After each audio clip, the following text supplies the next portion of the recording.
Cool fact, a crocodile can't stick out its tongue. Also, you can get health insurance for a month or just under a year in some states. United Healthcare short-term insurance plans, underwritten by Golden Rule Insurance Company, offer flexible, budget-friendly coverage for you. Learn more at uh1.com. Millions of people have lost weight with personalized plans from Noom. Like Evan, who can't stand salads and still lost 50 pounds. Salads generally for most people are the easy button, right? For me, that wasn't an option. I never really was a salad guy. That's just not who I am. But Noom worked for me. Get your personalized plan today at Noom.com. Real Noom user compensated to provide their story. In 4 weeks, the typical Noom user can expect to lose 1 to 2 pounds per week. Individual results may vary.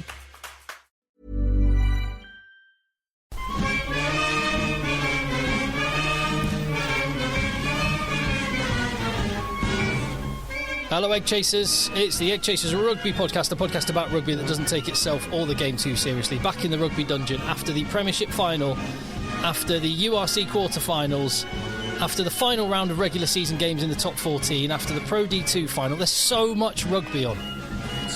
So much rugby. I'm in the rugby dungeon with JB. Hello, Phil. That's him. Hello, GB. And Phil is back from his travels. Hello, gentlemen. Apologies for missing the pod last week. Oh, no We apology soldiered necessary. on without you. I'm sure you did. Yeah, absolutely. Consummate professionals, as always. So much rugby to talk about on this podcast, not least the Premiership Final, which we're going to get into. Remember, you can find us wherever you get your podcast and hit subscribe. That's one way you can just show your appreciation if you love the fact that there is one rugby podcast that is there for you 52 weeks of the year and for very nearly 11 seasons. We are just closing in on the end of that. And we keep on going right through the summer, whether there's international games or nothing whatsoever. When there's a barren wasteland and everyone else is on the beach, we're here for you every single Monday morning. If you appreciate that fact and you want more content, you can also keep the lights on and get some extra stuff at patreon.com/EggChasers. This is going to be an overwhelmingly positive, happy, constructive celebration of rugby. But I just want to point out the two stories which did make me chuckle when you just put them side by side. Okay. World Rugby released a report on climate change. Oh, I saw it. Which told us that Kingsholm's going to be underwater and rugby really needs to get to grips with climate change. And that was at the start of the week. At the end of the week, World Rugby is considering an £800 million deal to host the Nations Rugby Finals for 8 years in Qatar. Wealth generated from a reservoir of liquid gold. Yeah, which I'm kind of fine with the Qatar thing. Yeah. But it does look a little bit hypocritical to be doing those two things at the same week. Make up your mind, will you? Just make up your mind. It's the same, we're in Pride Month and there's loads of Pride stuff going on and the Qatar thing. So anyway, we don't need to get bogged down in that. It's just I've got so many things to say about rugby, climate. It just shows you, doesn't it, where their priorities are. I mean, climate change is, despite what people say, it is not everybody's problem. It isn't. It's like the economy. Yeah, it affects us all, but it's not everybody's problem, right? It is certainly not the problem of the administrators of rugby. All right? This is undeniable. Well, how about when you've made sure every potential rugby player or fan has watched every massive shot from the weekend's rugby action, then... No, not even then. Especially not then. Everyone go home. Right? You'll do less damage to everything if you just go home. What it tells me is the game is run by a bunch of people that they just don't care enough about the game, because if they did, being in the game itself would be enough for them. But they're just not satisfied, are they? They want to make a difference. They want something more substantial, more cool to talk about in their stupid dinner parties. Do you know? No, what they want. It is. What they want is they want to think that they've said the right thing when they go into a meeting to get a load of sponsorship money from a big corporation. Get rid of those corporations. Well, hang on. Let me just stop you right there. Right. Let me stop you right there. Oh, I've got a sponsorship story. The UFC does not talk about climate change, and it does not struggle for sponsorship. It does bigger deals time after time after time. It does not bother with this nonsense. If you're watching rugby to combat climate change, you've got the wrong sport. In fact, you shouldn't be doing that. You could be watching whales or hugging trees or doing all sorts of other things. But it's just not the job of the rugby administrators to have any view on climate change. I was seriously, championing rugby solving climate change as I watched the Stormers who travelled from Cape Town to Glasgow. Exactly right. Exactly right. Match. Or Benetton travelling to Pretoria. Anyway, we've got so much great rugby to talk about, and we're going to start with the Premiership final. Firstly, just on the occasion, how good was it to see Twickenham like that? It was awesome, wasn't it? Yes. And two teams which have not won it of late. I say of late, obviously Bath have got... Well, no, not the current Premiership, no. Certainly never in the playoffs. Bath dominated the amateur era, and they won one of the early Champions Cups. So the last time Bath won a Premiership, or the equivalent of... It was called the Courage League. Was it the Courage League? Or Allied Dunbar, or something like that. I think it was Allied Dunbar. It was... I think the year before, I'd even started watching professional rugby because I remember watching Leicester Tigers win. They were already the champions, and prior to that, it was Bath, and Bath were the number 2 team. Well, put it this way, when they were the top team in the land, Ollie Slightholm's dad was playing for Bath. Was he? It was 1996 that they won the kind of previous iteration of... Yeah, that makes sense. That makes perfect sense. Yeah. Very long time ago. And then they won... Well, they still haven't won, by the way. Yeah. Yes, they still haven't won, but in that up to 1997, they were runner-up or finalist every season bar 2. Was that the Pilkington Cup final? Because that was just a straight cup knockout in that. Sorry, yeah, or was this sorry. The league? I say this is just the league. Yeah, so champions or runner-up. Yeah, in the league every season apart from 89-90 and 87-88. So in 89 champions, 91 champions, 92 champions, 93 champions, 94 champions, 95 runners-up, 96 champions, 97 runners-up. Yeah, and then they've had the drought since then. So I was watching this game. I also watched the game before it, which was on the Friday night, which was the Munster Ospreys versus Ospreys. Now, just to put this into context of how I felt about this game, I watched Munster Ospreys and I was thinking, can both teams somehow lose? With this game, I was like, no matter who wins, I want the other teams to win. Like, I just felt both these sides. I thought they put up a hell of a fight, and they both play rugby in their own way with their own identity. I love it. I absolutely love it. We'll have to talk about the red card. Well, I was going to say I was neutral watching this one. I have a soft spot for Bath because I live there. I also lived in Northampton for about 9 months, but I didn't particularly enjoy living there. What were you doing in Northampton? It was my first radio job. No, it wasn't. So I was travelling back and forth from Bath to Northampton. I was going to Northampton. So it was a station. This is one. It was Northants 96. It was, which doesn't exist anymore. This wasn't the one when you had the radio slot at 3 in the morning or something ridiculous. No. I was doing the drive time show, which was. I mean, I'm not complaining. I know it's not a proper job, but it was 2 p.m. till 7 p.m. It was 5 hours on the radio. That's a hell of a drive, isn't it? I mean, yeah. That's like the LA commutes. Yeah, and I remember I got paid just a pathetic amount of money, so it was depressing going back to the room in the house I was renting in Northampton. Just desperately waiting to get back to Bath, funnily enough. But yeah, anyway, I did it professionally. It worked out all right in the end. But yeah, so I was kind of on the fence and totally down the middle, and I love Courtney Laws. There's so many players in the Bath side I love. As soon as the red card happened, I couldn't help but just root for Bath. I agree. Yeah, it's just a natural instinct, isn't it, when there's an underdog? Except when Bath went ahead, and I was like, come on, Northampton, now you can do it. I just didn't want either side to lose. I really didn't. Yeah, I would have been happy with either team losing. I'm probably glad that Northampton won, just because of the Laws storyline. Because he has been the last, the entirety of his career, but certainly the last 5 years, I think he's just been one of the best players on the planet. Yeah, he has. He's had one of his best seasons as well. Yeah.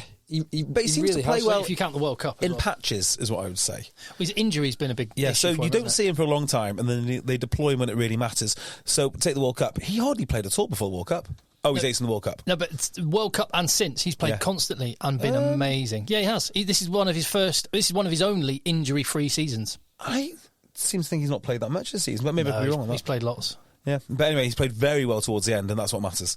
Very well. He was excellent yesterday. It's awesome. But both those back rows were excellent. I mean, I can't remember a better back row competition, actually.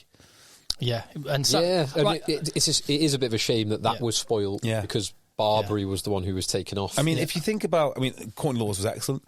Sam Underhill. Different level. So he would have been man of the match. Yeah. So when the game finished, I left to go to Scotstoun where I was watching the game around the corner, and I was like, Well, Sam Underhill was man of the match. How do you give that man of the match? Like, this matters. I don't even know who it was. Who was man of the match? George Hendy. But George Hendy was man of the match. Yeah. Oh, good lad. So I mean, fair play for him, but I know it's a team game. Well, so he turned the game twice. Some people say this doesn't matter. That's a medal. That's a medal that Sam Underhill's grandkids would have been really proud to have got out of a memory box. My granddad was man of the match in a Premiership final. I know he's played for England, he's done other things, but it's just I don't understand the aversion to picking a player on the losing team. No, I agree with that. That shouldn't really be a factor. There again, George Hendy was excellent when he came on. I mean, Matt, he did best player on the pitch, though. He did turn the game. But no winger can ever be the best player on the pitch, I'm afraid. Mind you, who was he up against? Cock and a Singer. I would look like the best player on the pitch. Will Muir. Oh no, and Will Muir did him for that try. George Hendy was at fault for the try. Because he knocks it down, doesn't he? Yeah, he just out of George position. Hendy. He's out of position. Spencer put it out over him. Yeah, and then he kind of taps it back. Yeah. So if he taps it back and it goes out, can he not be done for a penalty try for that? Potentially, yeah. If it was. Now he got a yellow card on the penalty try against him. I don't think you would have had to have accused him for deliberately knocking it out rather than trying to knock it back to a teammate.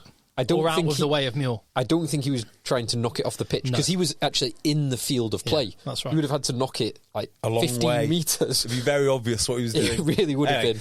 But he was at fault for that. It was a great break, but not man of the match. Yeah. And he was fantastic. Not man of the match. With everything you've just said there. But he was fantastic.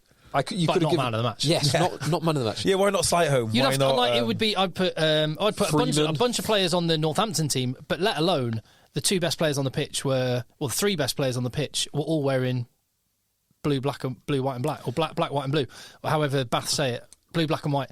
Sam Underhill, Thomas Dutoit, and Ben Spencer. Yes. Ben Spencer, maybe. I thought Spencer had a really good game. I thought he disrupted Mitchell a lot in that first half. Yeah, but there again, Mitchell didn't take a step backwards. So what I liked about Mitchell is every time he made an error, and he made some horrendous errors. I mean, tapping and going underneath the post would be right up there with one of the most massive errors I've ever seen, had they not have won. Luckily, he just got brushed away. But he just keeps on bouncing back continuously. I thought he finished the game brilliantly. Yeah. I thought Spencer was a better player overall. But yeah, Underhill for me was just the best player on the pitch. And I was a little bit disappointed that we didn't get to see more of the Bath scrum in its initial incarnation. Because they looked bloody good. Those first two scrums, that could have been game-winning strength on its own. Let's just deal with the red card and stuff, because there's so much good rugby to talk about. We've already all of these things we're talking about stem from kind of that decision. And from a Northampton point of view, I wonder if there's ever such in the minds of some fans, perhaps. I'd be interested to know, is there a tiny, tiny little asterisk in the back of their own mind, even if they don't admit it? Like, I don't think so. No, I don't think so. Had it have been like a walk over after that point, maybe, but it wasn't at all. Yeah. It was very nervy from Northampton. Actually, that Courtney Laws even said it post match. He was annoyed. I liked hearing Courtney go, I'm actually annoyed at how badly we played. Yeah, because they did. They took a few chances really well. They blew a load of chances through basic errors and pressure put on them by Bath. But Bath played probably some of the better rugby after that point, because they played with freedom, and Northampton just kind of they baited Northampton into a set-piece game. They still fancied themselves up front, and I think that's what they managed to do successfully until towards the end when Northampton managed to cut away. That's how I would look at it.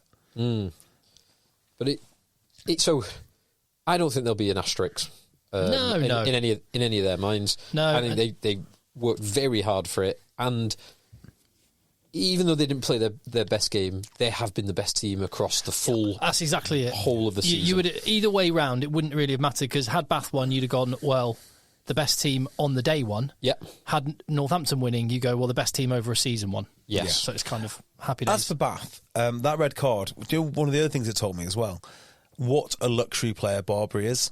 The fact that he went off, I thought, was very telling, because I just think he's I don't know, I've not made my mind up completely, but I'm 90% there on he is a complete luxury. He doesn't do much other than bounce around the field and carry the ball occasionally. Well, Bath lost arguably their two best ball carriers in that one moment. Yeah, and that's what Abano and Barbary. Yeah, which is even more telling. Why take off Barbary? Yeah, so Van Gran, he said we've lost two of our best ball carriers, and they had, but that was one of those was outside your control. The other one was within your control. Yeah, So you did that. You can't really complain about who that. else would you have taken off? Would you have stayed with 7 in the pack? No, I might have taken off Cockanasinga because everything he touched was terrible. Like, he had one of the most disappointing finals. Oh, sorry, they did go with 7 in the pack. Sorry, my mistake. No, yeah, but they moved Cam Redpath in, didn't they? On scrums. And I kind of see why that would be. No, you'd had to have gone to 6 in the backs. 6 in the backs. I think I would have rather have started with 14 than played Cockanasinga this week. But they also had only 2 backs on the bench, so that probably, if you lose a back, then you've got even fewer options. And they don't. And for both teams, and even more so with Bath, the scrum half that's on the bench is, if everyone's fit, they're not getting on the pitch. No. Yes, yeah. Because although Schroeder did get on the field, didn't he, later on? Tom James did. Tom James did and went on the wing. You know, Schroeder came on as well.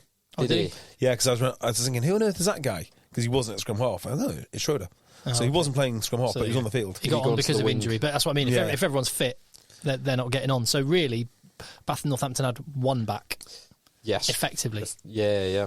I want to talk more about Cockanasinga. Just 1 second. Let's just deal with the red card. The red card first, because one thing that I thought's worth bringing to the table, as we mentioned when I was in your kitchen earlier, World Cup final, Champions Cup final, Premiership final, 3 red cards. Now, the first thing... Sorry to be thick. Who was on in the Champions Cup final? Richie Arnold.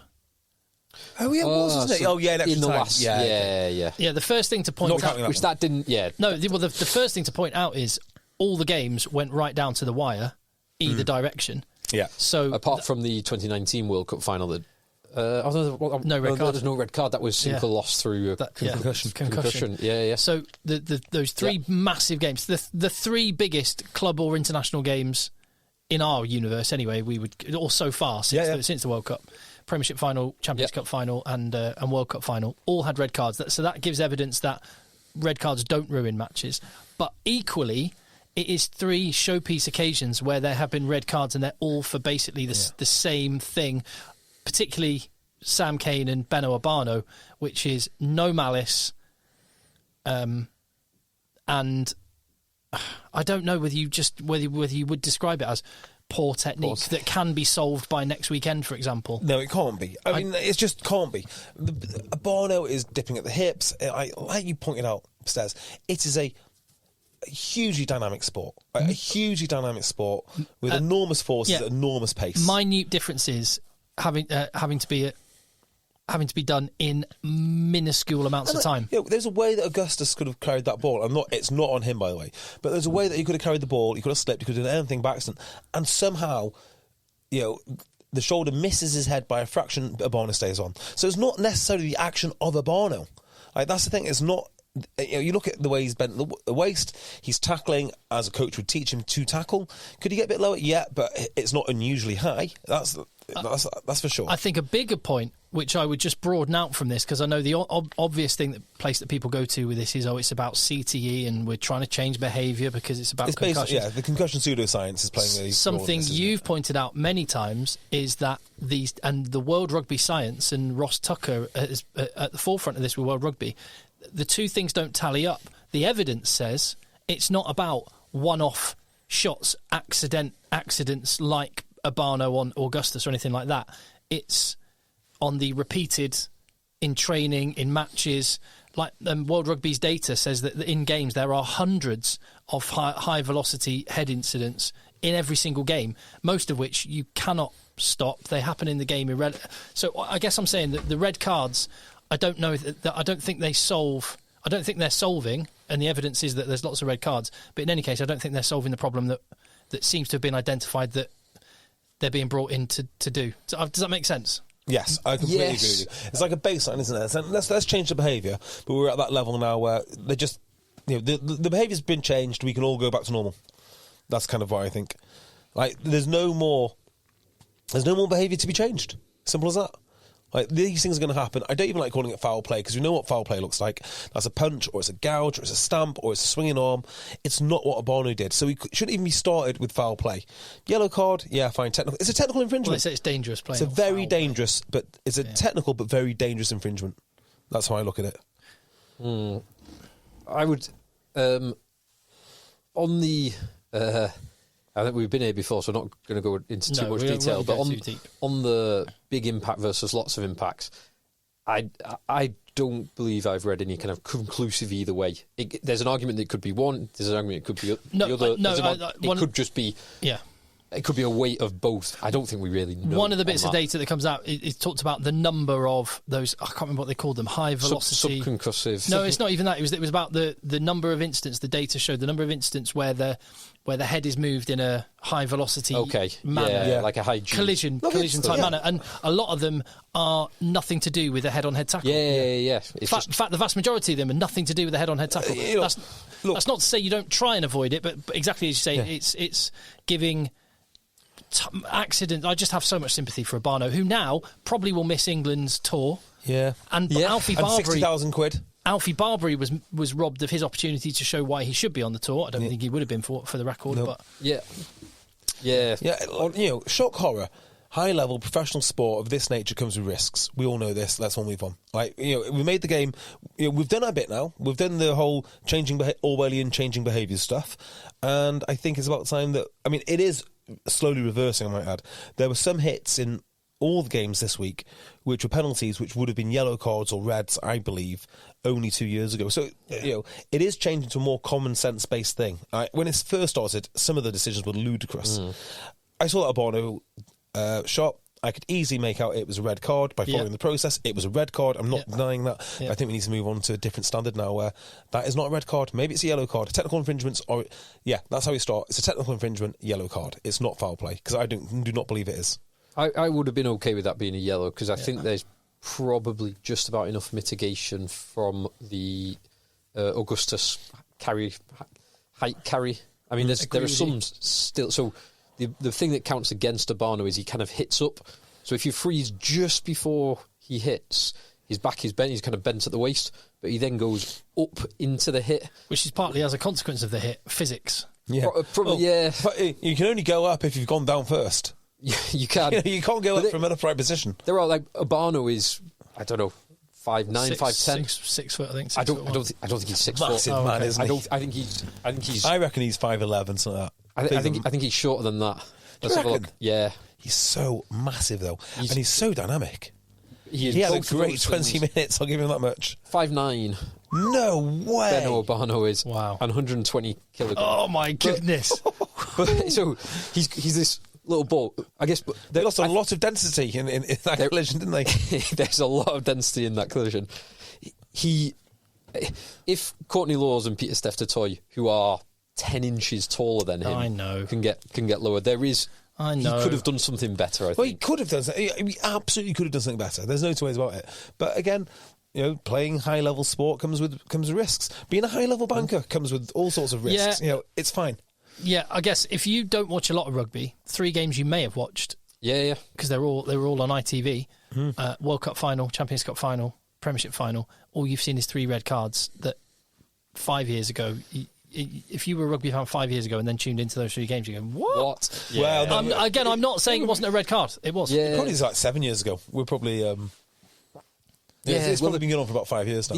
The Lions Tour 2017, New Zealand one with the Sonny Bill Williams red card. That's where it all began. That was one of those things. And that's... So, I remember Aaron Smith then talking about... they hadn't trained to be a man down. Now all the teams, which I found really weird, because I remember playing in, say, 2012 or 2013, and we were training. Like, then it was the kind of tip tackle, not the headshot. It was the tip tackle that got loads of focus then. Because of the Lions. And we were training. Yeah, must have been 2013, 2014. Then we were training to be a man down. So I found it astonishing that 4 years later, the highest... we were tier 2, tier 3 of English rugby, the highest level weren't training. But then the All Blacks had 1 red card in 100 years. What happened to them? 100 years up to that point, so they didn't need to. So, just on the Lions, have you noticed on the Bath shirts have started adding the Lions badge to Bath shirts? Do you think... just on that, I would say Bath were the original club that did no other club did the flags. No. On the back of the neck. Sale do it now? I think loads of clubs do it now, but Bath started it. Yeah. In the same way that Toulouse started the ski masks. Oh, I've got a story about that. So, with the Bath badges now, or any badges, do you think they should only have one badge? And that's the highest level team you've played for. So if you play for your country, you have that badge. It's because you've obviously played for Scotland or whatever it is if you play. Yeah, I was thinking about that. Is there someone who obviously hasn't played for Scotland? Did John Bentley play for England? Yeah, a couple of times. Did he? Not much. I'm thinking, is there someone who's played... There were people that played for the Lions first because they used to have... that was one of the things the Lions always did in the amateur days. They took one uncapped player. Is that the Barbarians? No. Well, the Barbarians perhaps did it. Barbarians still do it. Oh, they still do it. But the Lions always took one uncapped player. And I think the last person that got that slot was Will Greenwood. Was it? So I just think if you played Lions, you don't need to have the two badges. It just looks incongruous. Yeah. I quite like them. I think those used to have it on the front, in the middle, at the bottom of the collar. Now it's on the back of the neck. As long as it's there. I quite like the detail. I'm happy with both. But then it does, if there is some other, like if you bars, obviously you don't have that. No. If like in the past there's been, and there might even be one this summer, World 15. That doesn't count. No. I'd be happy for uncapped players to have a Barbars badge on their Bath shirt. But if you played for Lions, it should be Lions badge, I think. Do Northampton Saints have a star or anything, or is that just for Champions Cup? Champions Cup, and they've got one star. And they put it above their the crest. Their amazing crest. Yeah. So let's just talk about some of the other players and some of the other things in the game. Ollie Sightholm makes rugby look easy. I don't know why he finds this game so easy at the top level. Interesting. Yeah, he's had a fantastic season. It's just like no one's in front of him. He just seems to find gaps where there are no gaps. Does he? Am I being unkind when I look at Ollie Sightholm and I think that is like as an awesome Premiership player, but I have doubts about him at international level? Yeah. Mini John Cena. Yeah, I think you're probably right. Him and Hendy are two guys who are just awesome at the moment. Awesome at club level. You don't know. Will Muir is another one. I wonder if Muir might be the same. I don't know. Well, we don't know, do we, until we... It's just amazing. The raw abilities at that level, but when everyone's superhuman, quick, strong... Yeah, what happens then? It's interesting. It's the question... You only know when you kind of test it. Yeah. It's the kind of thing that someone like Chris Harris... Had he only... Or even Nick Tompkins, take those two. Had they only... been eligible for England, they never would have played for England, and we never would have found out. They're two of the best centres in the world on their day over the last 5 years. So the irony of your question is that the three guys we spoke about are the only three guys that aren't considered international wingers, and the international winger who did play was just not very good. Igor Singer. Well, Tommy Freeman was very good. Oh, Freeman, yes, Freeman's very good. Yeah, Freeman, I think he had a bit of a quiet game. He took his try very well. Made a great tackle on Will Muir. The battle with him in the air with Muir was great. Yeah, that was good. Because Will Muir is no fool. I mean, he's a great player, actually. He's rapidly becoming one of my favourites. But I think because you didn't see that much in attack from Furbank, except when it really mattered, and from Mitchell, except when it really mattered, and from Freeman, was largely because of, as we've already talked about, the defensive work the Bath did, and they shut Finn Smith down. I thought they did. I thought that Finn Russell was comfortably the best 10, Ben Spencer was comfortably the best 9, and the Bath centres were comfortably better than their opposite men as well. In fact, I'm trying to think across the park who wasn't better in a Bath jersey, who was better in a Northampton jersey than their opposite number. I'd have Furbank on the performance. I'd have Furbank over Gallagher. Furbank over Gallagher. Odendahl did do well. Until he got ended by Sam Underhill. Well, okay, I've got a problem with this. So I was watching this game, right, and I was watching it with a good friend of mine, Jack, and that incident happened, and I said, bloody hell, Finn Russell's hit him hard there. And Jack's like, no, it's all Underhill. And I'm like, you're right, if you swap those two hits around and Finn Russell gets a little ankle... Oh, I see, you'll be going... Yeah. Oh, my God, that Underhill hit was monstrous. That was Finn Russell. That was Finn Russell. Yeah, fair enough. Give him half tackle each on that one. Yeah. Courtney Laws would probably nudge over Ted Hill, but they're both good. Yeah. Hill was good. The scrimmaging was great. And I think Trevor Davison was put under a lot of pressure, and largely they kind of stood up to it. The first scrum was a mess, and of course the red card doesn't really help the story. But he might be Augustus was better than Barbary. Yes. Augustus, Waller was better than Urbano. Augustus, to be fair, had one of the games that I've been waiting for him to have. We all know he can carry the ball, but he was very busy. I like that. I think Trevor Davison might be one of the signings of the season in terms of the difference he's made to that squad. Yeah. And things have been great. I would give it to Mitchell over Spencer. Sorry about that. Not on yesterday. No. Oh, Ben Spencer was amazing. If you were watching that game and you knew nothing about any of them, and you said one of these guys is England starter, you'd go, oh, it's absolutely Spencer. And the other guy, I can't imagine he's in the picture. I think that's quite a nuanced view, right? Because the highs. It's not a criticism of Mitchell, by the way. It's just more. I think the highs of Mitchell really stand out far more than agreed. Spencer. I think he's one of those guys that you're watching him, you forgive his mistakes because some of the things he does with ball in hand and sniping around the field are just mesmeric, and I think he does that better than Spencer. Spencer, yeah, you're probably right. Actually, Spencer had the better game, as in the more consistent service, the better nine play, the small bits of pressure around the ruck on Mitchell. I still think Mitchell's sensational, actually. Yeah, Mitchell. I'd still give it to Mitchell. One of my favourite things about Alex Mitchell, and he did it again, is he runs ahead of the ball. Like, he just anticipates where the ball's going to end up, and his support lines are in front of where play is. It's just awesome. Which the best nines do that. Yeah. They run the kind of cheat code line. DuPont does it brilliantly. Yeah, like, look, if you want a guy to be really, really good, like 80% good all game, Spencer's your guy, isn't he? But if you want some absolute magic at key moments, you've got to go with Mitchell. Well, that kick for the Muir try was quite good. Yeah, that was pretty good. That was the kick that Gallagher missed was criminal because he slows down. There was there's two, wasn't there? There was one very early on. That bounced up, and I think it's Furbank who makes the tackle as it's bouncing into his hand, and then there's the other one, the crossfield kick. He kind of slows down. It's like, you can't do that. Benetton's Gallagher next season. Yeah. So ski masks. Yeah. So I got in touch with a friend of ours, a mutual friend of ours. We all know him, or all spoke to him, or interacted with him. And I was like, do you know what? You should set up some sort of corporate deal. You should approach the ski mask manufacturers and get exclusive rights to every rugby final.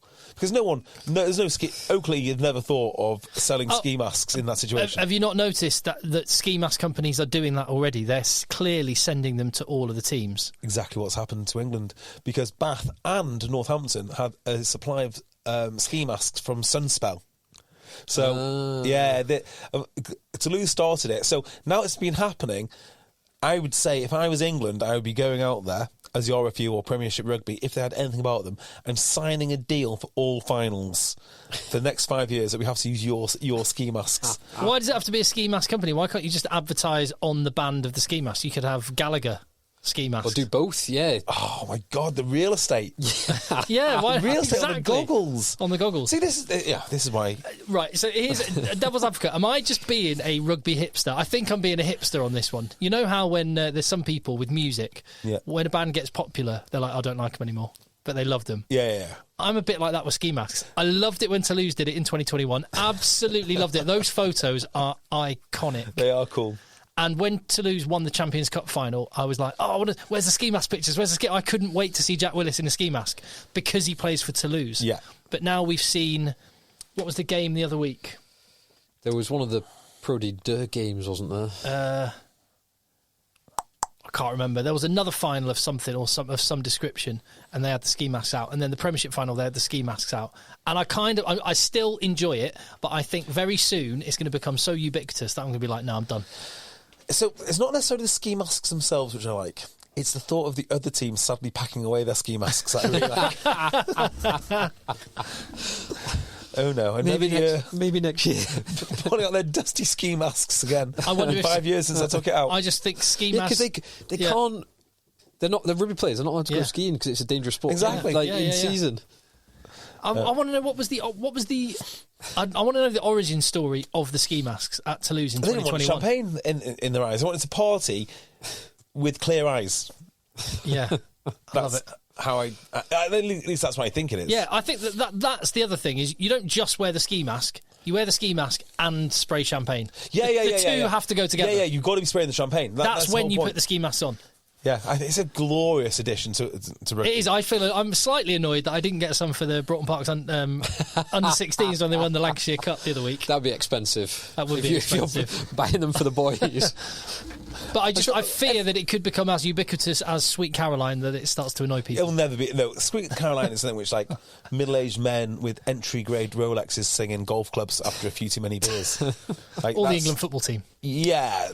That's when that jumped the shark. Did you enjoy the new Bath song that was going around? I saw the... what new Bath song? The lyrics. Do you know? So I gave making a Bath song a quick go. Oh yeah. Oh, that Bath song. I did enjoy that one. Oh yeah, Go that on. was very good. Give it to us. What's the tune again? I don't know. What is the tune? Is there no tune to go with it? No, Just there lyrics. is. Was it Dance, Dance, Wherever You May Be? Like that one. Okay, I am the Lord of the Dance City. Yeah, okay, cool. That's the one, Lord of the Dance City. So if you can read that, Tim, you've got much better. Where is it? It's on the group, but I can send it you again. Yeah, send it me again, because we put so many messages in that group. It never ends. Oh no, what have we done here? Oh no. It'll be worth the wait. Contact eggchasers@gmail.com. In fact, I should get to some of the emails on the final, because we had some good ones. Yeah, so I was just making sure the Bath fans had something else to sing on their big day, because you can't go to a Premiership final with with that song sheet. That song sheet was... Here it comes. Horrendous. Finn, the obvious marquee. The cap does not include his salary. We've done the maths. His pay is vast. His mountain of cash is growing fast. Finn, from Racing to the Wreck. His arms thin with his pencil neck. He doesn't care. He plays like a rogue. Now he's lifting the trophy on the cover of Vogue. Although he's not lifting the trophy, is he? So we've got to change the last one. Yeah. Needs a tiny bit of work. Yeah. Very good. But much better than Bath's in-house stuff. That has caused so much embarrassment for the fans this last week. Yeah, it's the fans are embarrassed, isn't it? So They've really felt that. By the way, Bruce Craig's son. I love... Do you know what's amazing about that? You'd never have guessed that was his son. If you'd have said, what do you think Bruce Craig's son looks like? Not that guy. You would have said, well, you know Christian Bale in American Psycho? Perfect. It was perfect. Yeah. It was an incredible scene. The man that needed no introduction. Zero introduction. Got an email here from Guillaume Cocken. Contact eggchasers@gmail.com. Watching the final, couldn't help but love the constant sound of interaction from the crowd. Night and day from the usual corporate England lot. Cracking to see, but also a reminder to the RFU to step it up. It isn't about pumping tunes. It's about getting people who want to watch. I like pumping. Yes, I get it. He is definitely right on that. But it should not preclude pumping tunes. In the Champions Cup final that me and Phil went to, it was awesome when the tunes were playing in the interlude. I loved it. Yeah, and I'm going to Pretoria in a couple of weeks, and I will be devastated if they don't play a load of 90s R&B. Yeah, exactly. Yes. There's room for both there, I think. Yeah. But I take his point. Twickenham, maybe you could argue, is a little different, and actually... I mean, it did, like as we've already said at the very start of the pod, the sunshine, the 82,000 packed in, the totally passionate, fully engaged fans, just constant swells of noise. It was awesome. It was awesome. What else do we have here?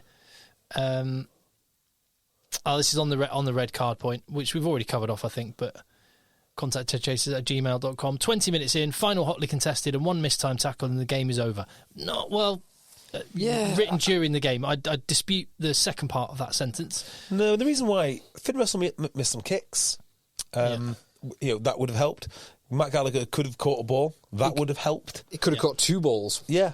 There are other things that Bath could have done to win this game. Yeah. But even in the last minutes, they had the attack to win it and kind of ran out of options. But the broader point, I think we could probably understand the thought here. Either only red card for a true foul and dangerous play that has no place in the game, basic thuggery, punching, stamping, gouging, etc. Yeah, that's exactly right. Or continue trying to sanitise the game like they are, and not going to get to a good place. Yep. There's quite a lot of emails on the similar thought. Some people also sending links to the red card of Joseph Suali. My Su'ali word. in the State of Origin game. My word. I saw that, and I mean, wow. Wow. I'm okay with that being a red It's card. definitely a red card. That was a bit like that player for Castra who just did that jumping Oh, dive the tackle. flying, yeah. Oh, Rhino. Rhino Smith. Was Rhino it? Smith, yeah. No, it Wow. wasn't Rhino Smith, the guy who plays for Benetton. That wasn't him. No, it was Rhino. No, it's Rhino someone. Yeah. Rhino someone. It's definitely Rhino someone. Yeah. Yeah, that one in State of Origin, I mean, it was quite incredible, actually. It was just quite incredible. Yeah. Yeah. It's an amazing physical feat, to be fair. I don't know how you generate so much force. I mean, reckless, I think, is the word that comes to mind for everyone involved in that. If you ask me to hit a tackle bag, if you That ask most hard. people to hit a tackle bag, Impossible. that hard. Yeah. Rhino. By the way, first Peters. ever red card in State of Origin. Was it? That's incredible. I mean, you think about some of the hits which have gone in the State of Origin. know. Yeah. To get the first ever red card, you've really got to go some distance. Rhino Peters. Yeah, because I don't know. Did you see the whole reaction to it? No. Thinking back about it now, because it's first ever red card. I mean, it is particularly as we're Union guys, it is. I mean, in Union, he'd walk himself off. Like, that'd be it. Yeah. But the captain's like, a red! He's off! He's off! Like, the team couldn't believe that someone had got a red card. Like a Mick Morgan reaction in reverse. Yeah, exactly what it was. Any more on the final? No, other than just to say the Premiership this year has completely confounded expectations of what I had for the whole Premiership, say, 18 months ago. I think it's been awesome. I think the product has been absolutely superb. There's still massive dark clouds over the game, but this final was a fitting end to a great season, I think. I would agree with that. Yeah, and the final thing I'd say on the final is, and I said it last week, it was another moment to remember the three clubs that went bust, because neither of those teams get to the final without the 9 players that were on the pitch from Worcester, Wasps and London Irish. Yeah, Yeah. completely agree. Good point. One final thing. Yeah. Have you seen any of the scenes from Northampton getting off the coach last night? No, I haven't. So getting off the coach last night was really good. There's loads of stuff just on Northampton Saints, their own Twitter account. But some of the scenes today, they did an open-top bus tour, and the streets were packed. It looked Amazing. It looked absolutely awesome. So I do remember last time Northampton won, it was 10 years ago. I remember what we said on our podcast 10 years ago. Do you remember what We we were said? podcasting then. Yeah. Do you remember what we said about their celebrations? Go on. It was awesome that they didn't stay in London.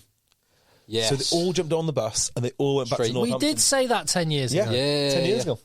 Did it again. I think that's amazing. Like, you should go back to your hometown where you've won the thing. I mean, going out if Bath had won it, for instance, going back to Bath would be on that Saturday night would be dynamite, and it's what people deserve as well. Yes. I absolutely love it. My now wife, where she used to live, she had a part-time job just off the M4 out in the countryside, and it used to be the pub that Bath would go to as their halfway point on the way back to Bath for all of those trips to Twickenham, like you love mentioned, it. when they were Yeah, constantly at yeah. Twickenham. So she used to get them already half tanked up halfway home. But like you say, you're right. Those two towns would have been, whichever one had won would have been bouncing, because they're proper rugby towns. Very few places in England, rugby's number one. And I know Northampton town have got a decent football, but the rugby's number Rugby's one. number one, yeah. And in Bath, rugby's number one. So it's Same. awesome that they were in the final. Great for Northampton. Actually, I will just ask you one last question about the final. Of these two teams, who do you think is more likely to get back? I think Bath. I think they both got a hell of a good chance. And I say that just because Northampton are losing higher profile players in Laws and Ludlam. I don't think Ludlam's a problem, actually. I think Laws is hard to replace, but not impossible. Yeah. Do you know what I thought about this? I think Bath will be okay because they keep a lot of their players. Not many are leaving, are they, that I can think of? Certainly not the key, like the key backs are all there. I don't think any of the is Toy staying? Yes, Yeah. he is. I'm looking at the list. Dunn staying? Abano staying? There's no one of note. Of those who... Ryan Reynolds here from Mint Mobile. With the price of just about everything going up during inflation, we thought we'd bring our prices down. So to help us, we brought in a reverse auctioneer, which is apparently a thing.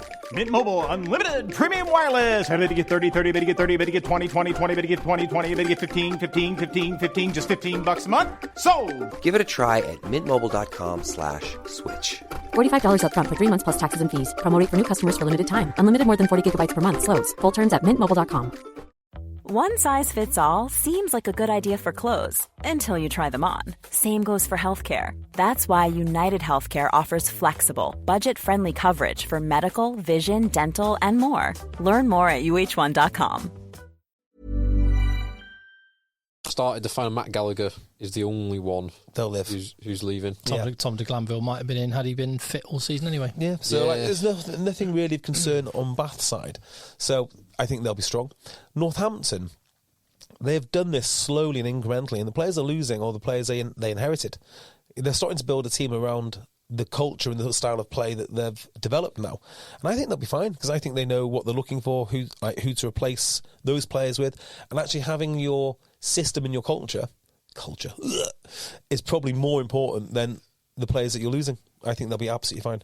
So they lose Alex Moon, Courtney Laws and Alex Waller, who started the final, and then Ludlam, who was obviously on the bench.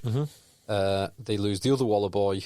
They lose Paul Hill, who's going to Edinburgh, and that's about it. So 3 of your Premiership starting pack is no small. It's not, but I think they'll replace them. I think they know what they're doing. Laws is the hardest one to replace. Who makes them tick, really? Finn Smith and Mitchell. Yeah. They've got that, and I think they'll find some more forwards. They'll have to. They're bringing this boy, Josh Kemeny, from Melbourne Rebels, he looks like he's been brought in as a Laws replacement, but I guess losing Laws and Moon, you need to replace both of those who can do that kind of job. Yeah. He's a big, strong boy. He hits hard. He can carry. He's quick. He's got a good turn of pace when he gets into open field. So, and he won't cost them what Courtney Laws cost them. No. And I imagine there'll be a few Rebels that they could pick up relatively cheaply. Well, he was signed early in the season. Damn it, he was gutted. So, yeah, they might have been able to pick him up. They might try and renegotiate his contract. But he's handy. 25-year-old, 6'4", 110 kg. Perfect. Lock or back row. Yeah.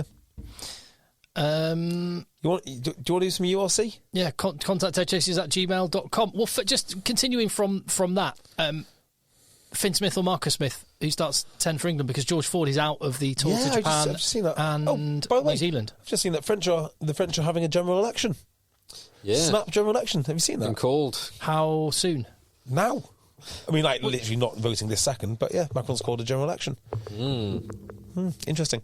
Do you know half the world is at the ballot box in 2024? Is that right? Over 50. I think something like 50% of the population of Earth is in countries because with of the general Indian elections. India, India must be, because China won't be. No, China are not. What, we're taking a year off, are they? Weird. But no, everywhere is. Germany have got one. Oh, France have got one. The UK's got one. Canada's got one. South Africa's had one. Canada's got one. Yeah, I believe so. No, Canada's not got one. But like, because Pierre Poilievre is probably going to oust Trudeau.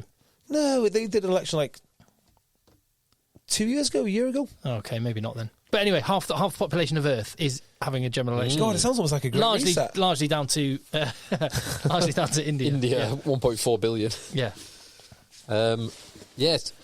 So French elections are slightly different because you have it's like the least worst. You have rounds of voting. Yep. The worst scoring gets eliminated. So that'd be interesting, wouldn't it? If you've got like a Six Nations, right? And you play every round of games, and whoever comes last is eliminated. Yeah. Then you get 5, and you play every round of games. Last one's eliminated. I'd be up for doing that and getting rid of all other rugby. That'd be cool. And you just play the same games over and over again until you get to the final, and then you get a winner. I'm sure World Rugby, I'm sure the powers that be will find a way to make that happen, and all the other rugby that happens in the season, and this new Nations Cup. The never-ending Six Nations. Yeah. The ideal. So who gets your nod for 10? Because no George Ford, and would you pick another fly half? Would you take 3, or would you put your trust in Furbank and Slade between them to cover it off? Furbank and Slade. I'd probably take 2. I think two Smiths. Is there anyone else who I'd even Well, Charlie consider? Atkinson's in the squad at the minute, which makes me scratch my head because he's not even playing for Gloucester. Yeah. Odd. Won't be him. The only other English player that is actually starting regularly in the Premiership and playing at a level where you'd sort of think should even be considered is Harvey Skinner, but I wouldn't. He's Australian. I wouldn't pick him. Harvey Skinner? Yeah. No. Harvey Skinner's Australian. Exeter's Harvey Skinner. Harvey Skinner is Australian, yeah. He's not Australian. I swear to God. I mean, he might qualify as an EPQ, but he's Australian. Is he? Yeah. Born Taunton, England. I'm sure he's Australian. Have you been looking at Ultimate Rugby again? I must have. I'm sure he's come from Australia. He might have moved out there. Let's have a look. Harvey Skinner, Exeter profile. This will be good. This will not be good. Ivy Bridge College or something. Brought through the academy system at Bicton College. Let's check where Bicton College is. Sounds Australian to me. New South Wales. Okay, close that laptop. Bicton College in Devon. Oh, there we go. Just an apprentice, dual referenced. Bicton College prior to signing for Chiefs. I'd blame Chris Bentley for that. Born in Taunton. Chris Bentley told me that he was Australian. He might have an Australian parent. Yeah. He's born and bred down in Devon. But anyway, literally raging about it. We don't need to. He just said it. I spent my whole life thinking that Chris Bentley was playing the long game and thinking, I'll plant that seed, and then I'll have one Monday morning. I'll get to have a little chuckle to myself that JB raging. I'll never trust him ever. Verify your facts. You are thinking, JB, of Harvey B. Skinner, who is the. What is his job? He's got his LinkedIn profile here. Graduate underground mine geologist from Perth, Western Australia. That's the one. Different guy. Yeah. Does he play rugby? He might do. Level 7 in Australia, maybe. Anyway, Marcus Smith or Finn Smith? Who would you start? Finn Smith, I think, just because he's won a premiership, needs some time. I think the Marcus Smith ship has sailed. I don't think He's 25. Yeah, do you know, I think that if they really felt that he was going to be the future, they wouldn't be putting him at fullback. But that's because you had Ford and Farrell. This is the first time in forever that an England squad will not have had Ford or Farrell in it. Yeah, true. I still think that they like him at fullback. I think they'll go with the other Smith, Finn. I think they probably will go with Finn because you think, wow, that's interesting. I think there'll be more Northamptons in that backline. I think you could get Freeman, Furbank, and possibly Dingwall. Maybe Dingwall as well. Yeah, so that would make a lot of sense. I'd like to see Marcus Smith be given a bit more of a run. Marcus Smith's had 34 caps. He's only 25. Finn Smith's never started an international match. He's only played 30 minutes in total of international rugby, so I just think it's a no-brainer. It's Marcus Smith's jersey. You don't get international class first cap. Well, and I think it's potentially because I feel the groundswell of opinion, people saying get Finn Smith in because he's the new shiny toy, and you sort of take for granted the talent when it's been there for a while. That whole thing that you say about you sometimes imagine you judge on potential, not on the reality. Yes, that is true. International rugby is all judged on potential. Well, for England, it is. England are Australia, absolutely the worst. Yeah, maybe Australia as well, but other teams like the South Africa team that won the World Cup, very pragmatic, is the best example of doing precisely the opposite of that and winning two. Who World is the Cups. best right this second, no matter where they are, and even who's not even the best, like. Dwayne, we made this point during the World Cup. Dwayne Vermaelen would not be, Evan Roos in 37-year-old Dwayne Vermaelen would not be Evan Roos in almost any physical attribute test other than being over 125. 38-year-old flanker turned hooker Dion Faree, playing 78 minutes of a World Cup final. But the way that they fit into the system, the way they fit into the team, the way that they complement everyone around them, made them not the best individual, but the better fit for that team. Whereas England, certainly historically, and hopefully Borthwick is... Maybe it's not even England historically. The English media, the English press are just so obsessed with the new shiny toy and making headlines around get rid of Ford and Farrell and get in Marcus Smith, who was that new shiny toy. Now it'd be get rid of the new shiny Marcus Smith and get in the newer, shinier Finn Smith. Well, let's just sort of spin this off into what I think might happen. I've been thinking about this quite intensely. I reckon we might see a monstrous England score against Japan when they show up there. Because of the Eddie Jones factor. I reckon there's a lot of players that have got an axe to grind in some way. This game has not been remotely hyped. It cannot find a broadcaster to put it on TV. It's going to be broadcast. Really? No, it's going to be broadcast on Rugby Pass TV. Crikey. So is that partly because of the time zone? Because it'll be like 8 in the morning. It'll be early in the morning. 4 in the morning or 5 in the morning. It'll be, yeah. No TV deal is able to be done for an England match when they're going up against Eddie Jones. That seems crazy. And no one seems to be talking about it in those terms, like, England against Eddie in 2 weeks' time. It's just not on the radar. It's not on the radar. No, it's not. I've only really thought about it this week. I only thought about it because Owen Slot wrote an article about Eddie Jones. Did you read that? No, I did see it and was going to read it because it came out yesterday, wasn't it? Yeah, it's pretty scathing. It's just like Eddie Jones being very, very ignorant of lots of things, and I don't know, maybe he's box office though, isn't he, Eddie Jones? I'm so glad he's there. You'll get some great headlines. I don't know. I mean, I am. He's a brilliant coach. Yeah. I'm so mixed on this, right? Because on the one hand, I'm like, yeah, okay, fine. You need these characters. You know, my love for Steve Diamond knows no end, as I'm sure you're well aware. And he's an incredibly flawed character, right? And Eddie Jones is incredibly flawed. But, like, do you really need an Eddie Jones type character embarrassing Australia the way he did? Because I think he did embarrass Australia slightly. And I think there are all questions to be answered around how he treats his staff, about the pressure he puts on players, about that kind of stuff. Now, sometimes it works, sometimes it doesn't work. But he does seem to be given a hell of a lot of leeway to carry on with his antics when they're not always successful. Well, it's very, very successful for the most part. And I would also say, and this is going to make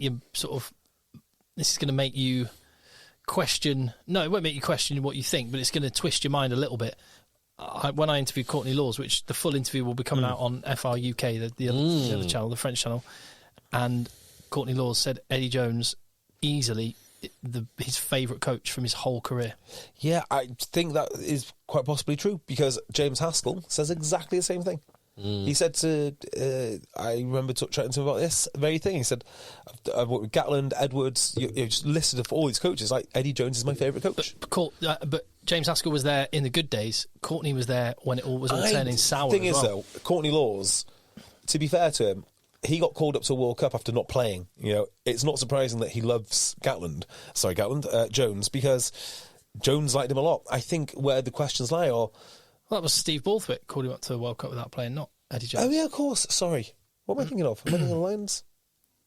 Anyway. Yeah, he hadn't played a lot. He hadn't played a lot for before the 2021 Lions. But he was one of the guys that he could just get back in the team whenever. I don't think he suffered the edge of Eddie Jones like a lot of his coaches did, like a lot of the lesser players did. And I think there is some truth in that. I mean, you know, as pointed out in this article with Owen Slot, like Brad Davis, the attack coach, just left. He couldn't handle it. And that's on the eve of a World Cup. That's not a light decision. I'm pretty certain that he doesn't get on particularly well, or has a weird relationship with Alex Sanderson, because he worked under him, and that was difficult. A lot of guys that have worked under him, they either thrive or they absolutely loathe it. I just think he gets a lot of leeway. And also, the counterfactual is never known, is it? He was very successful with England. Very successful with Australia. Very successful with Japan. Very successful with Saracens. Yeah, it's undeniable, isn't it, with Japan? Saracens, no, that wasn't him. Very successful with Australia, then. But he's also had some horrendous results. Like, he's got the worst ever result for the Reds. He got fired from there. He obviously got fired from Australia second time round. Did he get fired first time round, actually? You know, he did ultimately get fired from England. I mean, he's a man of extremes. So I think the truth is somewhere in there, but I don't think he's super successful. I don't think Owen Slot scathing. Well, it's interesting. Like, Owen Slot's a good journalist, and he's got an opinion about him, which he wrote. And then you listen to rugby players that you really not all of them. Rugby players, no, not all of them, but rugby players that I was going to finish that sentence. Rugby players that you really, really respect. And they have nothing but isn't that a sign of a bully, though? The sign of a bully is like you. It's quite the accusation. No, but the sign of a bully would be, you know, the top players like the Owen Farrells and stuff. They don't get to see this. But then, I mean, here I am making out Marlon Yard to be some sort of victim. The guy's an arsehole, right? But you know, Marlon Yard shows up, or Graham was showed up to camp. He's like, mate, you're not even my selection. Like he does have another side to him. But you've heard the stories of Gitto, doing that. But Gitto still loves him, even though he had that. Yeah, but Gitto's like a world class player, isn't he? Go on, have a beer, mate. At some point, Eddie Jones's stick runs out. When you can't just not play Gitto or Courtney or Haskell in his prime. You can't just not do that. Maybe you just got to be a really good rugby player. Yeah, I think you probably do. If you're a really good rugby player, you probably have saved all of this nonsense. Well, Which, by the way, is true across the board, isn't it? 13 days' time as we record this, England are playing Japan. By the way, do you know who I think would love Eddie Jones? DuPont. I don't think he'd have any problem with Eddie Jones whatsoever. I just don't. I was going to say Brad Barrett. Not Brad Barrett. Peter Stephenson got on very well. Bowden Barrett. Yeah, exactly. Loved him at Suntory Sungoliath or wherever he was coached under. Yeah. I have no doubt that he has an enormous amount of knowledge about rugby, but I also have some serious questions about how he manages people. And I'm not all against it either.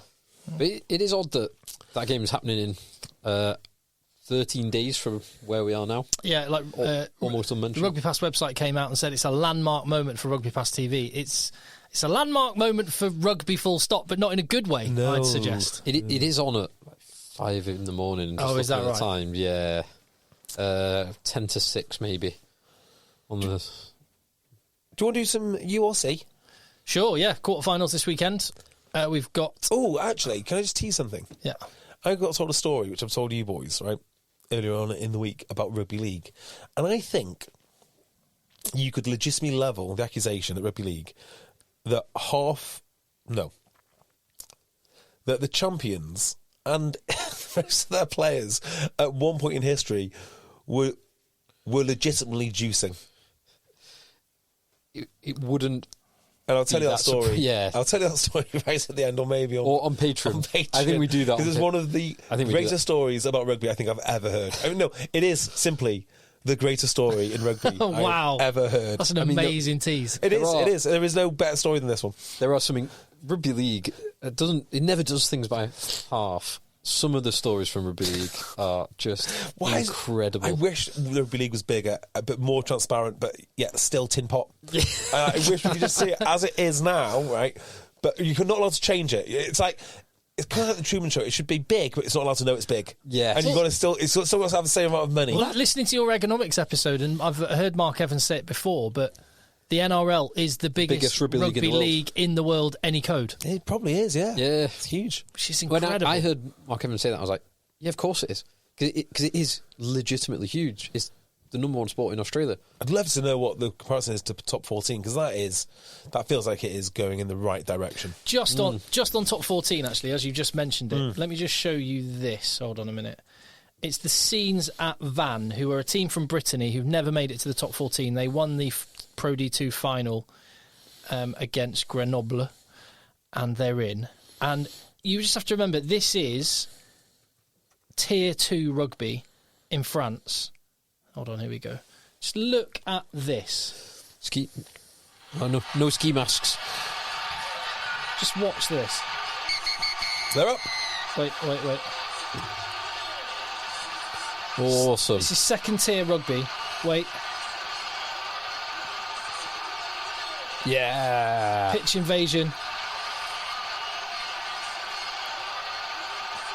Fans running around in Speedos. Thousands of people on the pitch. It looks like the 80s, doesn't it? It does look like, an 80s football game. Look at that. Oh, awesome. That's the second tier. We've got to bring back pitch invasions.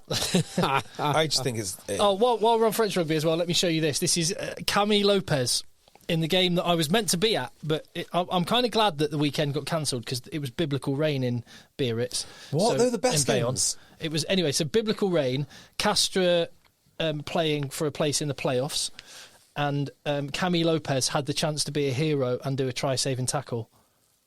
Oh, yeah, I've seen this.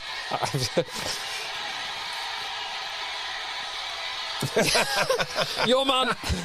Oh, no. Not that on Leone Nakarawa? Oh, dearie me, that was horrendous. The worst tackle attempt I've ever seen. And to see that and other French rugby stuff, FRUK Rugby on YouTube. Oh, yes. What's been going on there? Very good place. But Yeah, URC. Quarterfinals this weekend. Semi-finals are going to be Leinster travelling to the Bulls. Yeah. Which is interesting because it's basically the Ireland team playing in the stadium they're going to be playing South Africa in 4 weeks. Good practice. And the other semi-final is going to be Munster at home to Glasgow. Both games happening next weekend. And what do you think of the rugby? The Friday night game, Munster were just workmanlike, the better team. Let me just talk about the Friday night game, because I really enjoyed it, actually. Munster v Ospreys, yeah, it was good. Yeah, so big shout-out to Toby Booth, who I think has done a bloody good job there. So watching this game, I actually did believe that the Ospreys looked like the better coached team. I thought, the way they play the ball looked nice in their phase play, and their scrum to start with was absolutely dynamite. Like, dynamite. They smashed, I think they must have got maybe 2 scrum penalties out of the first 3 scrums, and they look class. But 2 things. Well, there's 2 things in this game which sort of stood out. First of all, the Ospreys. I don't want to be unkind, but like their pack, it kind of does show where they are in terms of the player resources that they get. And this sounds awful, but do you know when you see do you know the SAIL teams back in the day? When you looked at the players and they were all they're all big lads, but they all sort of weren't quite the right shape. One's a little bit too short, but he's the right weight. Yeah, second row who's 6'3" but 124. Yeah. Or he's tall, but he's got massively wide hips and he can't get in the air. Don't mention names, but don't talk about Avian Lewis Roberts. Yeah. It's when they were scraping the barrel. Fridge was a hell of a player. He was, yeah. He got to Toulon, but he had really skillful players like Jonathan Mills, but he 6'4". He's not really a second row, but he's too big to be a back row. Yeah, that was the Ospreys. Some of the number 8. I don't know, I'm not going to say that. Morgan Morris. Yeah, let's just say this. Outside of maybe 2 of them, they looked like actual legitimate top-end rugby players. The rest of them looked a little bit like maybe 2 or 3 of them. The rest of them just looked like they had a few of the attributes needed to be a professional rugby player and were missing some of the others. It looked like some of the conditioning was very, very sorely missed, in my opinion. I could be horribly wrong on that. Just looking at the body shapes, they did not look like Munster did. So when you see Ty Byrne and RG Sneedman, yeah, no one looked like that. Yeah, there's no better lock combo in club rugby. They are in the bloody world. good. Down. Didn't we say? Was it them that we said they were the best lock combo? Yeah. I think I might have said this before. I can't think of a better one. As in a better one, kind of ever. Yeah, they're very, very good up. Who was with Bakis Bota at Toulon? Rousseau. Daniel Rousseau. Danny Rousseau. That's quite good, although he's not really a lock. It doesn't matter. He can do whatever he wants. He was such a monster. He was a monster. Such a monster. Anyway, and they just looked. They looked like a good. Ospreys looked like a very good team, but they just couldn't really get into the game. And then Munster slowly strangled them, and then they died. Jack Crowley's very good. Yeah. Munster must be disappointed though, because one of the things which struck me was how empty their stadium was. Their covers on either side. I did wonder about this, and what's the team? Is it Limerick, the GAA team?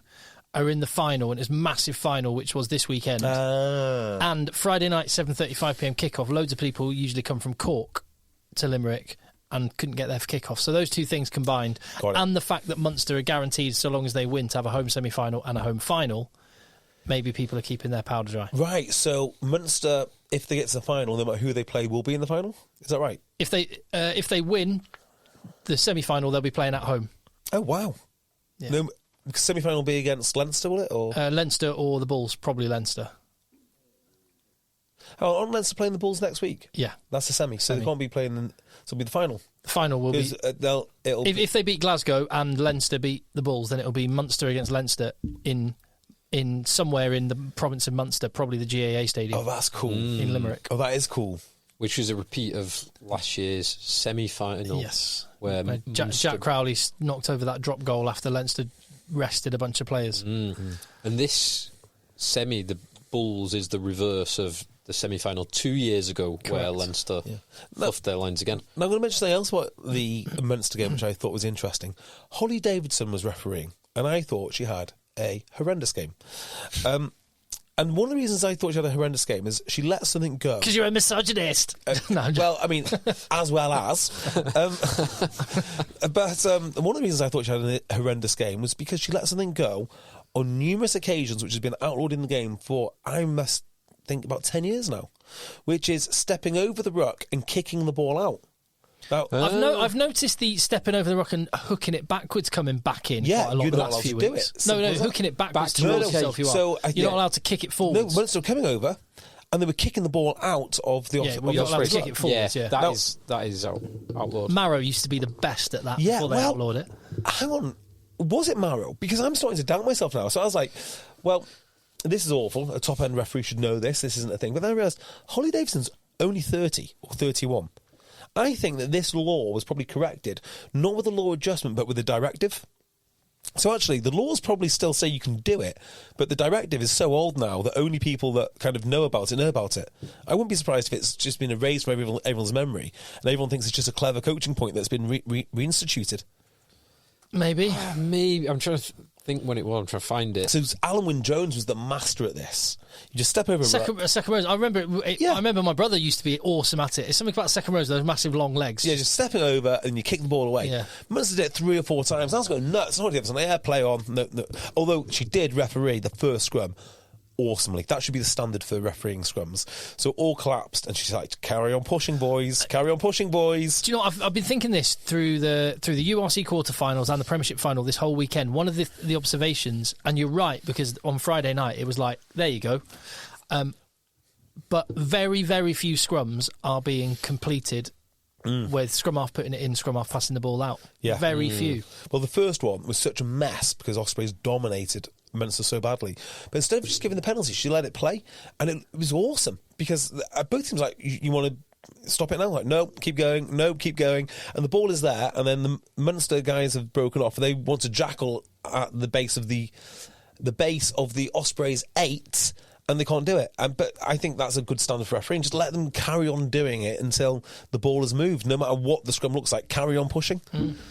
So I thought, so actually what I thought was essentially a horrendous decision, actually, it could just be a fact that we've not seen it for so long. What is old is now new again. Maybe. Maybe. It's coming back around like yeah, we'll have to send out clothes. Like fashion and hairstyles and stuff. Yeah. It's coming back around again. I reckon it must be 10 years ago since they changed that directive. Maybe. Yeah.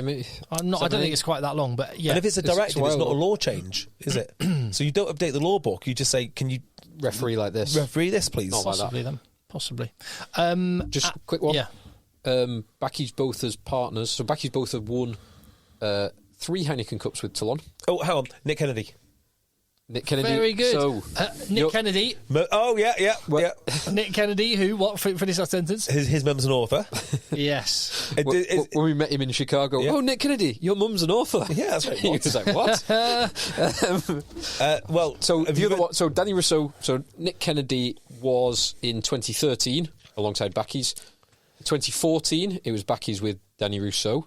In 2015, it was a different partner. It's not Simon Shaw, is it? Not Simon Shaw. Why have that in my mind? Oh, it was 2015, you say? 2015. When they won their third one, it was a different player who started.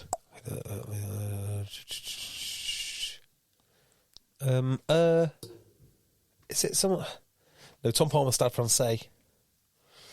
Was it English? Nope. French? Nope. Were they playing out of position? Nope. Out and out lock. Very famous lock in that era. World Cup winner. Ali Williams. Correct. Oh, yeah. Oh, wow. That's pretty good going, that Yeah, it one. is pretty good. Yeah. That combo. Former Nottingham. Yeah, former second row. Nottingham's lock. And Darren Carter, chaperone for a little while. Yes. The streets Just of on that, Paris. so you just mentioned Nick Kennedy. Mum's an author. Got an email here from Andrew Montague. Contact eggchasers@gmail.com. Says, pod good, blah, JB is right. Yeah, correct. Nothing to do with the Prem Final or rugby, really. Just had the latest addition to my family a week ago. A healthy 8'4" boy delivered by midwife and student midwife. Congratulations, by the way. Congratulations. When asked what I did by said student midwife, I replied, "I'm a physio." She mentioned her brother has had lots of physio in the last 3 years after doing his ACL twice. I asked who he played for, assuming it was a local team, and advised she advised that both her brothers were at new clubs as their team had gone bust. one in the south of France, the other playing in London. Willis. Turns out Jack and Tom Willis, his sister, is a midwife. Wow. That's another one. So Willis, sister's a midwife. Jack Willis, sister's a midwife. Yep. We've got that to add to the list. Nice one. Thank you very much for that. And also, I've just reminded myself, I've got to mention as well, it's that time of year where there's hirings and firings and new opportunities.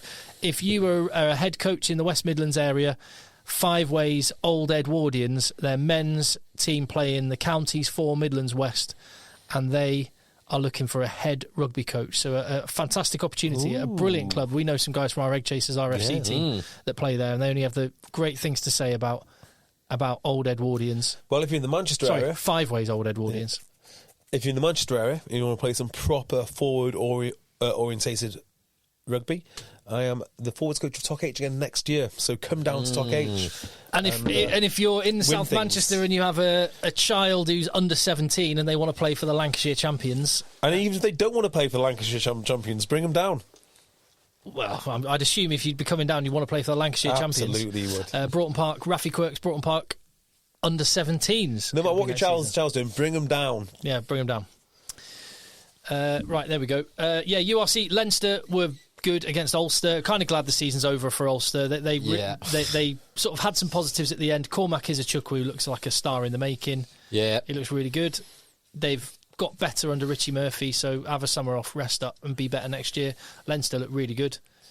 Benetton got robbed. Bit too easy. Benetton got robbed. Let's be very clear on this. Robbed out. I mean, Bulls were not good. Bulls were not good. They were like turnstiles on the wing with no Arensa or Moody. Arensa is going to be out probably for Ireland as well. Well, yes. Hang on. Not to mention they got robbed with that try. I do not see...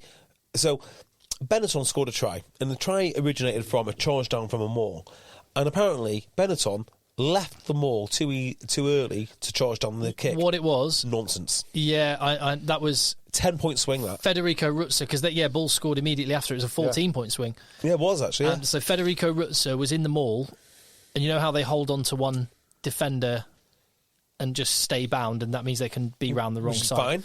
But what he did is he didn't have his shoulders bound or his arms bound. He was just it was like he was holding. This is nonsense. It's like he was holding the reins of a horse. He was just holding onto the opposition's shirt, so he was stood upright already. So was very easily able to pivot his arms and block the kick. I mean, it's just nonsense. That is just such a nonsense law.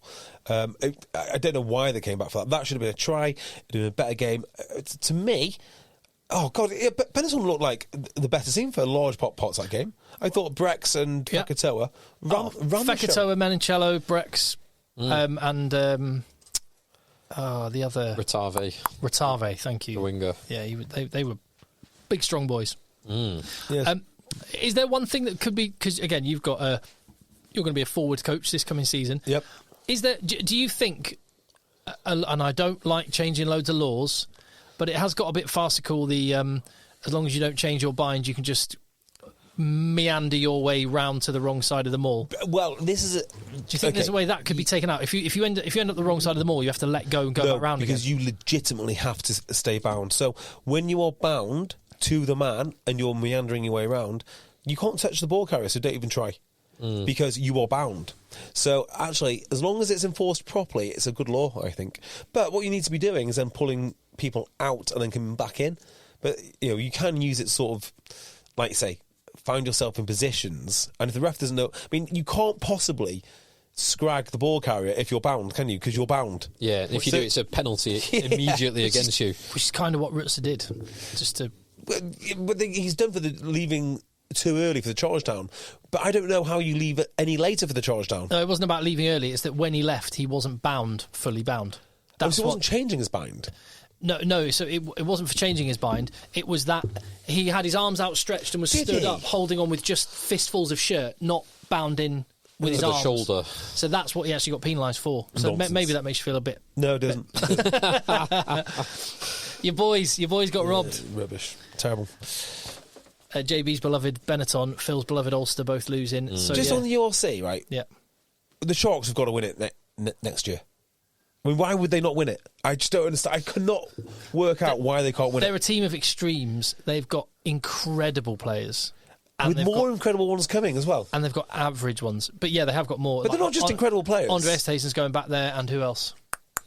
There's one or two others, isn't there? Yeah. they're not just incredible. It's not like they're very good. Like, they're some of the best who've ever played the game. Like, ever played it. And they are third from bottom. What is it? What's going on here? Why is no one getting fired? Why isn't everyone getting fired? They seem to be quite content. Just, yeah, it's fine. Yeah, we got a European. In fact, no, I can't tell you that. Maybe I'll tell you. Yeah, so their signings for next season, Jordan Hendrikse, who's a very good player. Andre Esterhazen, he's all right. Jason Jenkins, coming from Leinster, Trevor Niakane from Racing 92. Jesus Christ. As if their to back up Vinnie Cock. Yeah, as if their type 5 wasn't good enough already. What are they targeting fourth from bottom next year? What's the plan? The one player from South Africa, they've announced their squad for the Wales game, which it's a squad that doesn't involve England or Ireland-based players or the Bulls. But the one name to watch, Sasha Feinberg Mngomezulu, plays for the Stormers. He is just... Is he the back row? No, he's a back... He plays 10, 12, 15. Okay. He is like... No, I don't want to overhype it too much. No, go on. Do it. He's a potential... Is he like Bowden Barrett and Jason Robinson? I don't think he'll... I suppose, I look at him, he's got 25-year-old Damien Willems has got 2 World Cups, and he's amazing. He's like Damien Willems cloned. He's absolutely awesome. I love Damien Willems. Absolutely love him. Yeah. And he qualifies for England. His dad's English. No. What's his name again? Nick Feinberg is his dad, who's a broadcaster on the radio in... He's like a... he's a broadcaster on the radio in South Africa. There are 3 teams that I'd be interested in playing for. England, South Africa, France. If I was already in South Africa, who would you want to play for? South Africa, they're just so cool at the moment. Probably France. Still probably France. Yeah, you can earn good wage anywhere playing for South Africa, which helps. Yeah, that's true. And you're absolutely idolised by your nation. South Africa or France are the 2 teams I'd want to play for. More than any others. Yeah. Yeah, France for the stash and just being just sexy. It's just cool. The evening games and the club scene and also the rugby club scene. It'd be great. It'd be awesome. You've just reminded me. I was yesterday came back from the south of France, which is why I missed the pod last week. I saw while I was out there, I didn't see many rugby shirts. I saw 1 Northampton shirt. I saw a couple of Munster shirts. And I saw 1 Frenchman, someone who lives in France, doing their shopping wearing a rugby shirt. So the others were clearly tourists on holiday. This was someone who appeared to live in France. What rugby shirt was he wearing? I'm going to say it's Broughton Park. Not Broughton. It's a top-level club shirt. Oh, okay, Sale Shocks. Aviron Béarnais. No. Sorry, top-level rugby club shirt. Top-level rugby club shirt. Wasps. Not Wasps. Not one that Jack Willis gave him. No. Whereabouts? What was the nearest town to you? Oh, that city? was... Oh, so it could be French. So it's on the south coast. So nearest town that plays rugby would be Toulon. Okay. It's not Toulon. I did see... we went to an Italian restaurant that had a Toulon shirt above the bar. Nice. But this is the only... I'll say local because he looked like he lived there. Was he smoking indoors? He wasn't smoking in the supermarket. Okay. What about a New Zealand jersey, an All Blacks shirt? No, it's a club. So a top-level club. Oh, yeah. Jaguares. No, but you're close. Oh, okay. Hurricanes? No. Less close. More close geographically. Brumbies? No. Waratahs? Rebels? No. No idea. Fiji Drura. Oh. Wow. Which Mark Evans would be delighted. Yeah, I thought immediately that the official club of EggChasers would be delighted. Yeah, well, how come we haven't had any Drua stash arrive at the dungeon? We'll have to raise this next time. I mean, budgets are slim there. Yeah. Mark Evans is working really well to squeeze every bit of value, sending airmail to us. Oh, goodness me. Not the most efficient use of funds. You can just slip it into Lewis's suitcase for when he comes over for North Dorset Sevens. Well, just talking about the rugby left to play then, we've got URC semis, which have gone over. Yeah. Super Rugby have just now got their semis, which is basically Brumbies plus New Zealanders. And what is the top 14? Top 14 have just finished the regular season. Now they've got the 3rd, 4th, 5th, 6th teams playing for a place in the semi-final. As of next week. Christ, it never ends. And Racing made it by points difference into the top 6. Gutted. Absolutely gutted. It was mad. So the game I was due to be at, Castra beat Bayonne, and then they were all huddled round in the dugout. They were all huddled round Matthew Babio, the Castra captain, who had the game on his phone. And it was like kids in the playground at school. It. One lad with the phone, about 20 people all huddled round. What was the result they were after? Racing got a losing bonus point. But they wanted that or not? No, the losing bonus point got Racing in over Castra. Oh. Prevented Castra from making the top. On points difference. Gutted. Yeah. Gutted. We were all a bit... So Sia Khaleesi's in the playoffs, and they will play against... my beloved Bordeaux. Who finished 3rd. Tell you what, between... Lancaster, Khaleesi and Farrell, how they don't leadership their way to that trophy next year, I do not know. I know that their salary... They'll just inspire the way there, won't they? Their salary cap is much bigger, nearly twice as big as the current English one, but with Sia Khaleesi taking up, like a back row taking up, I don't know, 8% of your full salary cap. They basically have the budget of Doncaster after they paid Sia Khaleesi and Farrell. So Bordeaux play Racing, and Toulon host La Rochelle. La Rochelle, who are finally coming into a little bit of form, got a draw at Toulouse. And Stade Francais and Toulouse are the 1 and 2 teams waiting for the winners of those games in the semi-finals. Oh, nice. So the French league doesn't finish until the 28th of June. Jesus Christ. It's nuts, isn't it? Oh, there's also, next weekend, there's the Access match. Next Saturday, 5 p.m. Might be the most entertaining game of all. Montpellier playing Grenoble. That will be good fun. Great stuff. Talking of Doncaster, do you know the 2 players that they've signed for next season, Tim? You're a championship man. Oh, I did see this. I've completely brain farted who they are, but I saw the name. It was like players dropping down the league. No, well, kind of. Oh, returning to England. Go on. Samisa Rockadaguni will be playing his trade in Yorkshire. Wow, God, how old is Samisa Rockadaguni? 36, 37. He's been playing Pro D2. And Longi Munipola, or whatever his name is. Longer V Milipola. Yeah. Okay, he was at Saracens this year. Yeah, he's 38, 39. And Doncaster have got a few other guys, which is interesting because, thank you for I think Sam Roberts wrote the article which I read. It's interesting because they're the only club that qualify for the Premiership in terms of their facilities. Mm-hmm. And also they're building a squad to give it a real good go for next year. Good. They can earn themselves promotion, come up to the Premiership and get given about a fifth of the money that the Premiership teams get. Well, they're not in the Premiership. It's their own fault. They should have funded a league 20 years ago. Any more? I've got your did. incredible story. I can't wait to get onto the Patreon pod for that story. It's such a good story. I got 2 absolutely belting stories from St Helens. Absolutely belting. And I've phoned round other players at St Helens to confirm it's broadly correct, but I'm still not willing to put my name to it because it's so good. But no is the answer. I don't.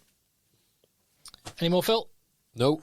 All good. Contact eggchasers@gmail.com on the email. And last, of course, Beardmore & Co. Independent Financial Advisors. Beardmore & Co. Independent Financial Advisors. EggChasers Rugby on YouTube. FIUK on YouTube. Phil, if you need any stadiums built, he can help you out. Or you want advice on how to keep a 6-year-old with a massive gash on his head calm. That was my wife doing that mostly. Good. In French as well. Yes. Well, smoothing over the situation. But other than that, patreon.com/eggchasers, and that's where we're going to go now. Let the boys end. The boys end.